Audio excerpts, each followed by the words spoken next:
बोलो कृष्ण कन्हैया लाल की जय, राधे रानी सरकार की जय, कार्तिकेय ठाकुर की जय। 16वां अध्याय है शिव जी ने जलंधर का घोर संग्राम करना। नारद जी बोले, हे राजन, जलंधर अपने दूत से वह सुनकर क्रोधित हो करोड़ों दैत्यों को साथ लेकर जल्दी से चल दिया। चलते हुए मार्ग में उसे शुक्र और राहु दिखाई दिए। जल्दी के कारण जलंधर का मुकुट पृथ्वी पर गिर गया और स्वयं भी फिसल कर गिर पड़ा। दैत्यों की भारी सेना को सैकड़ों विमान आकाश में ऐसे छा गए जैसे वर्षा ऋतु के बादल। तब उसके उग को देखकर इंद्रादि सब देवता छिपकर शिवजी के पास गए और बोले, हे स्वामी, क्या आप हम सब देवताओं को विपत्ति को नहीं जानते? हे देवेश, आप इस दुष्ट जलंधर का वध कर हमारी रक्षा करो। इस प्रकार देवताओं के वचन को सुनकर महादेव जी ने हंसकर विष्णु भगवान को बुलाकर कहा कि आपने संग्राम में जलंधर को क्यों नहीं मारा? अपने स्थान बैकुंठ को छोड़कर उसके पास घर जा क्यों बसे? विष्णु बोले, हे भूतवाहन, आपके अंश से उनका जन्म हुआ है और लक्ष्मी के भ्राता है, इसलिए उस दैत्य को मैंने नहीं मारा। आप ही उसका वध करिए। शिव जी ने कहा कि ऐसा बड़ा तेजस्वी है, इस शास्त्रों से इन शस्त्रों तो मेरे हाथ से नहीं मरेगा। इसे तुम सब देवताओं से अपने तेज का कुछ अंश मुझे शस्त्र बनाने के लिए दे दो।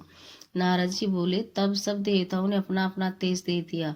और जब वह तेज मिलकर एक हो गया, तब महादेव जी ने अपने अपने बड़े तेज को बड़े वेग से छोड़ा। पश्चात महादेव जी ने उस तेज समूह के प्रचंड ज्वालाओं से भयंकर शस्त्र सुदर्शन चक्र बनाया। बाकी शेष बचे तेज से इंद्र ने वज्र बना लिया। तब तक करोड़ों हाथी, रथ और घोड़ों समेत जलंधर कैलाश के पास की भूमि में दिखाई दिया। उसको देखते ही सब देवता जैसे आए वैसे ही छिपकर चले गए और शिव जी के गण नंदी, गणेश, स्वामी कार्तिक आदि सब देवता महादेव जी की आज्ञा से युद्ध के लिए कैलाश से नीचे उतरे। फिर कैलाश के पास ही भूमि में देव और दैत्यों का शस्त्र अस्त्रों से भयंकर युद्ध होने लगा।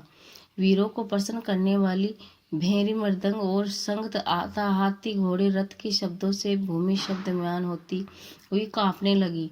शक्ति, तोमर, बाण, मुशल, परसा, कुल्ची आदि शस्त्रों से आकाश ऐसा लगता था मानो उल्काएं इधर उधर विचरण कर प्रकाश कर रही है। युद्ध में मरे हुए रथ, हाथी, घोड़ों से पृथ्वी ऐसे लगती थी मानो वज्रघात से पर्वतों के शिखर गिर रहे हो।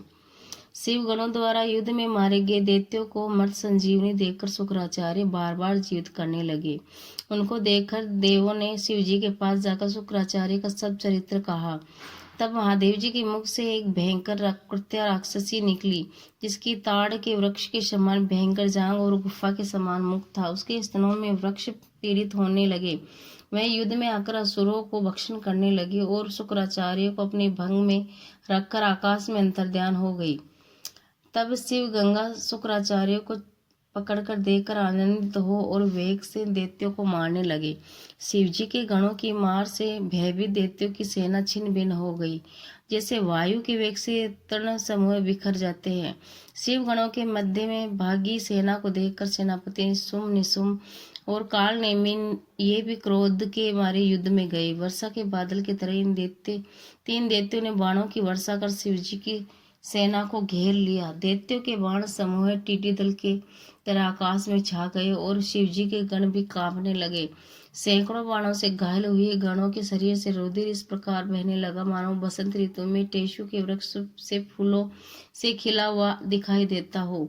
उस समय गिरे पड़े वे सब गण तितर बितर होकर युद्ध भूमि छोड़कर भाग गए।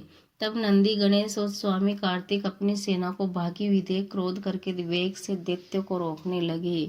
बोलो भोलेनाथ की जय, भगवान विष्णु की जय, कार्तिक के ठाकुर की जय, गजानन गणेश जी महाराज की जय, कार्तिक भगवान की जय।